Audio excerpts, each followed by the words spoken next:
आपके एक सत्संग में मैंने सुना कि बौद्ध धर्म शून्य पर समाप्त हो जाता है, जबकि वेदांत उसके आगे की भी चर्चा करता है।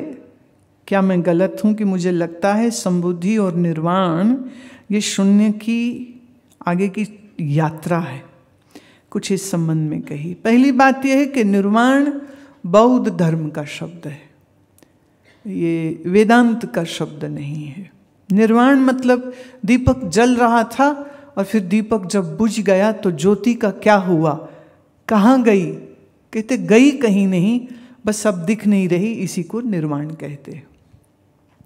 बौद्ध धर्म में शून्य किसको कहते हैं? वो कहते 4 तत्वों और चेतना के सम्मिश्रण से मैं हूं की वृत्ति बनती है। और जब ये 4 जो तत्व हैं विखंडित हो जाते हैं तो पीछे कुछ नहीं बचता है। और जब शरीर दिख भी रहा है तब भी वो शरीर वास्तव में है ही नहीं और जगत है ही नहीं, ये शून्य है। और यही शून्य की अवस्था का बोध करने के लिए बौद्ध साधक आनापानसति योग या विपस्सना या 8 सीढ़ी की जो साधन मार्ग है वो उसको अपनाता है, जिससे वो मन को अपनी शून्य अवस्था में देख सके। अब यह कि वहां देखने वाला कोई नहीं है, क्योंकि बौद्ध धर्म आत्मा को स्वीकार नहीं करते। 4 तत्वों के जोड़ जुड़ते हैं तो मैं हूं है, और ये टूट जाते हैं तो मैं कहीं नहीं है। मन मरता नहीं है, यही मन अलग अलग शरीरों में कर्मानुसार अपनी जीवन यात्रा को करता है, वेगों, वासनाओं, विषयों, इच्छाओं के इस कुचक्र में फंसा रहता है। और जब वो मन के आधार में क्या है ढूंढता है और पदार्थ के आधार में क्या है जब ये ढूंढता है तो पाता है शून्य है। ये अंतिम उसकी अवस्था होती है। इसीलिए बुद्ध जब देह छोड़ते हैं तो हम ये नहीं कहते हैं कि वो मर गए, हम कहते हैं वो महानिर्वाण हो गया, महानिर्वाण हो गया। अब पुनः वो किसी देह में दिखेंगे नहीं। पर यह बात कहाँ तक सत्य है? बुद्ध स्वयं कहते हैं मुझसे पहले कई बुद्ध हो चुके, मेरे बाद भी कई बुद्ध होंगे, और अभी भी बहुत से मेरे शिष्य बुद्ध होने की यात्रा में हैं। यात्रा की संपूर्णता उस शून्यता में जाकर खत्म हो जाती है। वेदांत दर्शन यह कहता है यह शून्य है का जानने वाला कोई है या नहीं?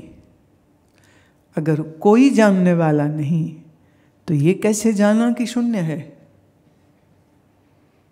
शून्य है माने अस्ति। तो ये कौन है जिसने जाना कि शून्य है? वो शून्य से अलग है तो जाना, और अगर वो शून्य से अलग नहीं तो किसने किसको जाना?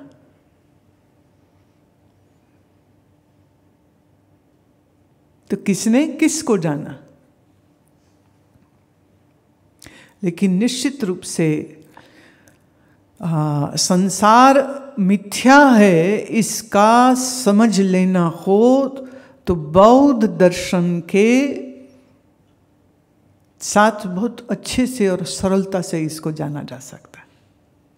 इसलिए मेरी दृष्टि में बौद्ध दर्शन और वेदांत में कोई विरोध नहीं है।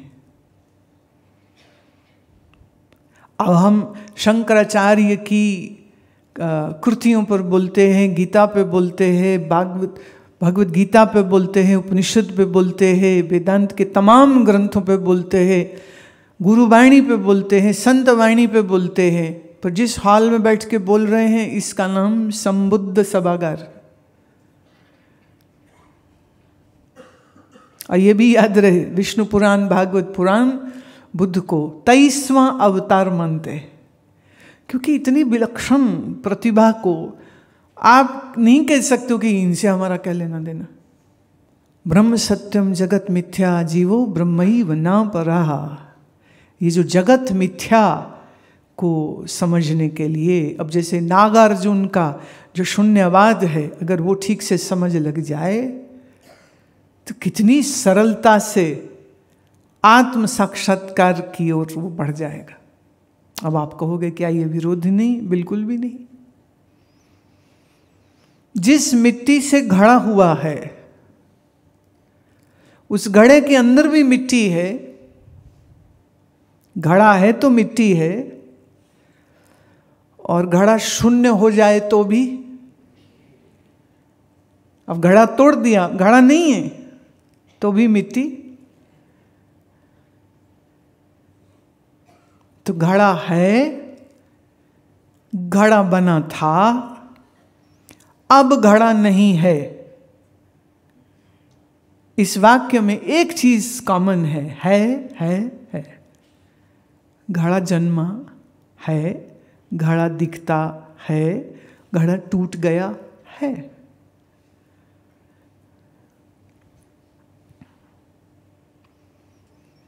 नहीं है, इसे हम बोलते हैं व्यतिरेक, काट देना। ये नहीं है, ये नहीं है, ये नहीं है, ये नहीं है। नाइति नाइति नाइति, ये वेदांत का बहुत अद्भुत अद्भुत ज्ञान है। नाइति माने मैं यह नहीं, मैं यह नहीं। हम ये कह सकते हैं जैसे मैं शरीर नहीं हूं, ये वेदांती भी कहेगा, ये बौद्ध भी कहेगा। सबको इस बात से इत्तेफाक है, एग्री करेंगे सब। देह मरने वाला है, सब मानेंगे। मन पाप पुण्य अनुभव करता है और फल भोगता है, बौद्ध भी मानेगा, वेदांती भी मानेगा। कोई विरोध नहीं इसमें। लेकिन देह, इंद्रिय, मन और बुद्धि, इस संघात को जिसने मैं रूप से जाना भूल और अविद्या से, वह तुम हो, ये वेदांत कहेगा। और बौद्ध मत में वो कहते हैं कि चार के जोड़ से मैं हूं की भावना बनती है, नहीं तो मैं कुछ नहीं। पर मैं कुछ नहीं है। तो वेदांत कहता ये है क्या है, जरा इसको खोजो।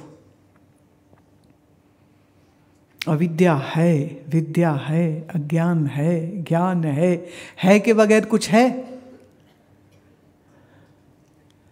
शून्य है, आत्मा है, आत्मा नहीं है, अनत्ता। बौद्ध धर्म में उससे बोलते अनत्ता। तो उसे है कहोगे कि नहीं कहोगे? इसलिए मैं बोलती हूं, जिस मंजिल पर जाकर के बौद्ध दर्शन रुक जाता है, वहीं से वेदांत शुरू हो जाता है। इसलिए दोनों में कोई विरोध नहीं। पूज्यपाद स्वामी अखंडानंद सरस्वती जी ने ये बात बताई थी।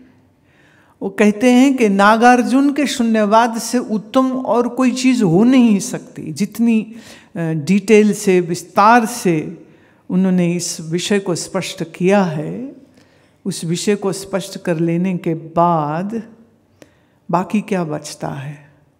वो आत्म साक्षात्कार के अलावा और कुछ बचता ही नहीं है। पर बौद्ध की दृष्टि से जिसको वो शून्य कह रहा है कि अब कुछ कहा नहीं जा सकता है, वेदांत भी एक पॉइंट ऐसा आता है जहां जाके वेदांत भी कहता है अनिर्वचनीय, अब कुछ कहा नहीं जा सकता।